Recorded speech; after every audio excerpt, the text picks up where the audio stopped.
আজকের মেনু হলো আম কাঁকড়ার টক। সেটা করতে হলে আমাদের প্রথমে কাঁকড়াগুলোকে নুন হলুদ দিয়ে ভেজে নিতে হবে। তারপর ভাজা হয়ে গেলে কাঁকড়াগুলোকে তুলে নিতে হবে।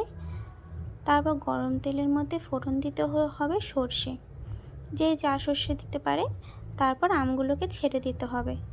এবার আমগুলোকে ভাজতে হবে। আমগুলো ভাজা ভাজা হয়ে গেলে হলুদ নুন দিয়ে আবার একটুখানি ভেজে নিতে হবে। তারপর জল দিয়ে দিতে হবে। তারপর যখন আমটা সেদ্ধ হওয়া পর্যন্ত ফোটাতে হবে। আমটা সেদ্ধ হয়ে গেলে কাঁকড়াটাকে দিয়ে দিতে হবে, সাথে যেই গিলুটা বেঁচেছিল সেগুলোও দিয়ে দিতে হবে।